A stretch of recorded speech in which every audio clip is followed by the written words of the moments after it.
बना अपना भी यारो सरदर्द बकरा। ये कुर्बानी भी फैशन बन गई है यारो, चलो लाइन लंबी किराए पर भी बकरा। जदों कुर्बानी लई बकरे नूं पाया सी, खल नहीं लथी अजे टोला नवाया सी।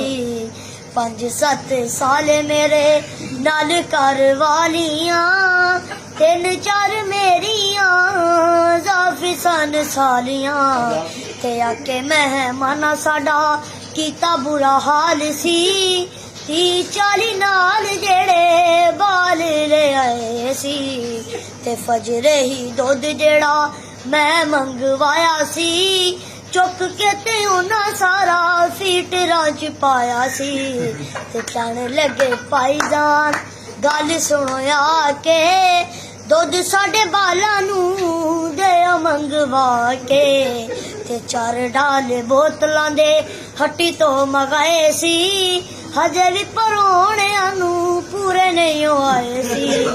ते बकरे दा पूरा असी बकरा पका लिया, रोटी खाने लई मेहमानां नूं बैठा लिया।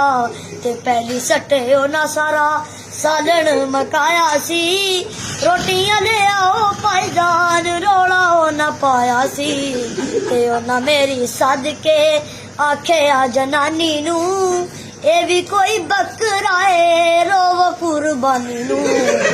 टुकड़ा कलेजी नाल ओजली भी लै गए, रब रख जांदी वारी सानू सियो कह गए। ते जांदी वारी कर दी कर गए सफाई सी, भुखिया रह के इंज कैफीद मनाई सी। वाह वाह वाह वाह।